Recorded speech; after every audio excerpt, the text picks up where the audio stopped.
નમસ્કાર વિદ્યાર્થી મિત્રો. ગઈ વખતે આપણે દરિયાના પાણી વિશે જોયું હતું. દરિયાનું પાણી પીવા લાયક કેમ નથી હોતું? તો એમાં પુષ્કળ પ્રમાણમાં ક્ષાર રહેલો હોય છે, ખારું હોય છે, એટલા માટે આપણે પીતા નથી. આગળ છે, શું તમે વિચારો છો કે વર્ષમાં અલગ અલગ સમયે નદી, તળાવ અથવા ઝરણામાં બદલાવ આવતા જાય છે? આ બદલાવ કેવા પ્રકારના હોઈ શકે છે? તો આપણને ખબર છે કે શિયાળો હોય, ઉનાળો હોય, ચોમાસું હોય, તો ત્રણેય સમયે આપણે નદી, તળાવનું પાણી જોઈએ તો અલગ અલગ પ્રકારનું હોય. ચોમાસું હોય તો કાં તો શું કહેવાય, નદી ફૂલ વહેતી હોય, કાં તો પૂર પણ આવી જાય તો આજુબાજુના વિસ્તારમાં પાણી ભરાઈ જતું હોય છે. બીજું શિયાળો આવે તો શિયાળામાં તમે પાણી કેવું મધ્યમ પ્રકારનું જોઈ શકો. જે તમારે ચોમાસામાં હતું એના કરતાં કેવું થઈ જાય, ઓછું થઈ જાય છે. અને ઉનાળો હોય તો ઉનાળામાં તદ્દન પાણી ઓછું થઈ જાય છે. અને કાં તો કોઈક જગ્યાએ એવું હોય કે નદી, તળાવ કેવું થઈ જાય, સુકાઈ પણ જાય છે. આગળ છે કે ચોમાસામાં તળાવ અને નદીઓમાં જેટલું પાણી હોય છે તેટલું ઉનાળાના દિવસોમાં પણ હોય છે? તો ના, એટલું હોતું નથી. કાં તો એનાથી ઘણું ઓછું હોય, કાં તો હોતું બી નથી, એટલે કે સુકાઈ પણ ગયું હોય છે. આગળ છે, તમારા ગામ કે શહેરની નજીક નદી, તળાવ કે ખાબોચિયાની જાણકારી મેળવો. ઉનાળા, શિયાળા અને ચોમાસા દરમિયાન તેમના પાણીમાં કોઈ ફેરફાર જોવા મળે છે?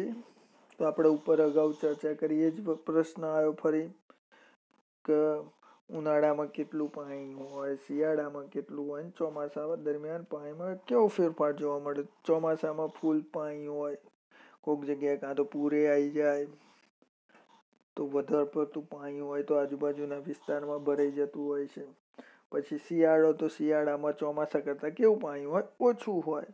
અને વાત આવી ઉનાળાની, તો ઉનાળામાં એ જ વસ્તુ કે પાણી કાં તો સૌથી ઓછું હોય, કાં તો નહિવત હોય, એટલે કે જોવા પણ ના મળે, એટલે કે સુકાઈ ગયું હોય પાણી. તેમાં કયા કયા જળચર પ્રાણીઓ જોવા મળે છે? તો જળચર પ્રાણીઓ તો આપણને ખબર છે, દેડકા જુઓ છો, પછી અંદર બીજું કયું પ્રાણી તમે જોઈ શકો? માછલી જોઈ શકો. બીજા કોઈ જળચર પ્રાણીઓ તમે જોયા હોય તો એના નામ પણ લખી શકો છો. જેમ કે જળ સાપ આવે છે, પાણીમાં જે તરતો સાપ હોય. તમે સાંઈ મંદિર તળાવે જાઓ તો ત્યાં તમને જોવા પણ મળી શકે છે. તમે નદીમાં પણ જોઈ શકો છો કે તરતો સાપ પાણીની અંદર તરે, એ જળચર સાપ કહેવાય, જળ સાપ કહેવાય. દેડકા છે, માછલીઓ છે જુદી જુદી. આગળ,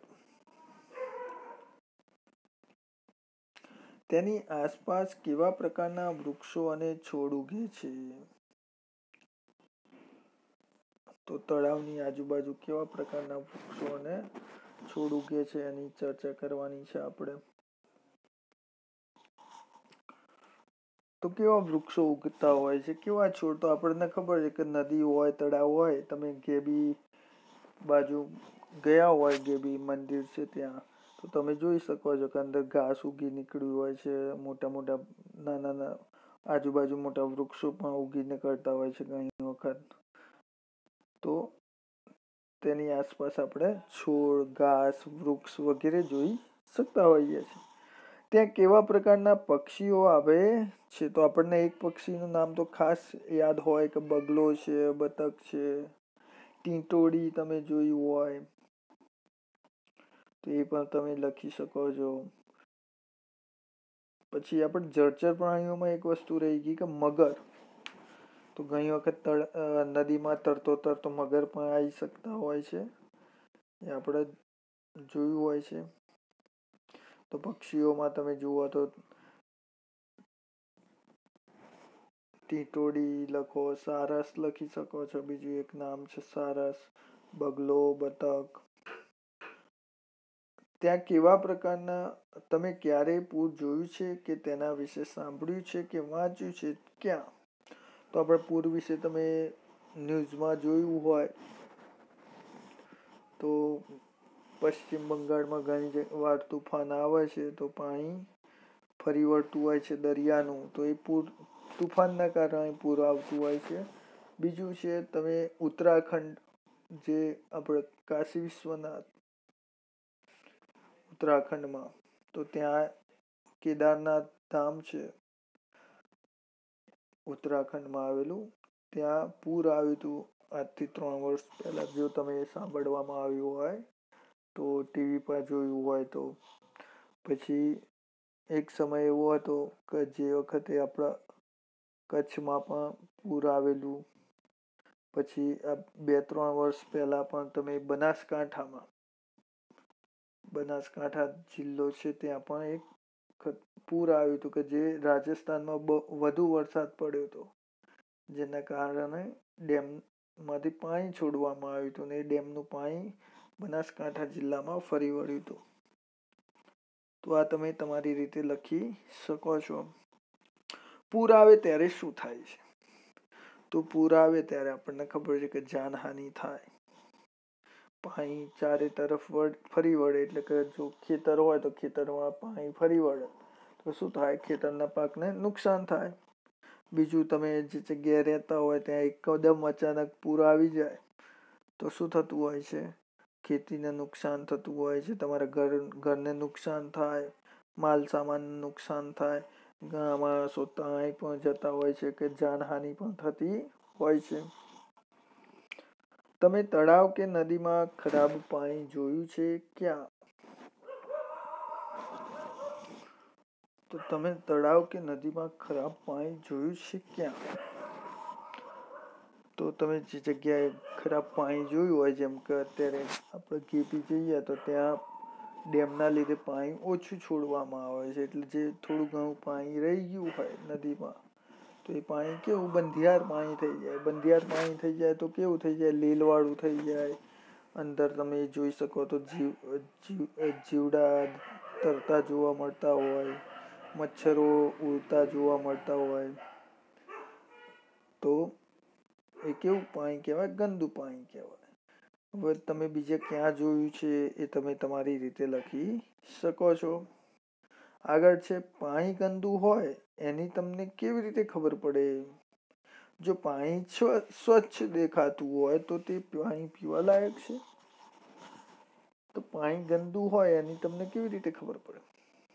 તો હમણાં ઉપર આપણે ચર્ચા કરી કે પાણી ગંદુ હોય તો તમને ત્યાં કાં તો ગટર હોય તો આપણે નથી કહેતા ગટરમાંથી સ્મેલ આવે છે, તો એવી તમને ગંદુ પાણી હોય આજુબાજુ તો એવી સ્મેલ આવે.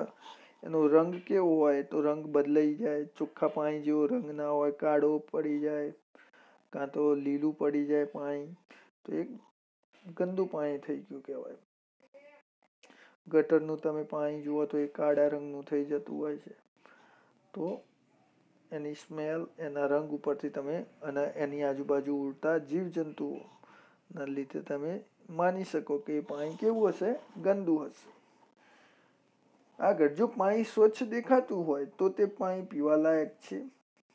તો આપણે ઘણી વખત જોઈએ છીએ કે નદીનું પાણી, જો વહેતી નદી હોય તો તમે એ પાણી ચોખ્ખું કહી શકો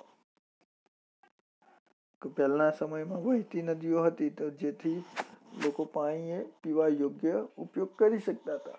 પણ અત્યારે કેવું થઈ ગયું છે? પાણીને બંધિયાર બનાવી દીધું છે કે ઘણી જગ્યાએ વરસાદ હોય ત્યારે જ પાણી વહેતું તમે જોઈ શકો છો. બાકી ડેમના કારણે પાણી કેવું કરી નાખ્યું છે? બંધિયાર કરી નાખ્યું છે.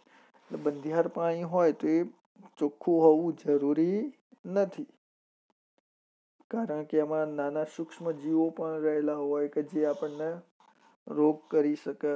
આપણે આગળ જોયું છે કે પાણીના લીધે ઘણા બધા રોગ ફાટી નીકળતા હોય છે. તો એ પાણી ચોખ્ખું દેખાતું હોય, પરંતુ આપણે એ પાણી ચોખ્ખું છે એમ માનીને આપણે પી લેવાય નહીં. એટલા માટે જ કહેવાય છે કે પાણી ઉકાળીને પીવું જોઈએ, કે જેથી એની અંદર જે સૂક્ષ્મ બેક્ટેરિયા હોય એ શું થાય? મરી જાય અને એને આપણે ગાળી લઈએ એટલે ચોખ્ખું થઈ જાય.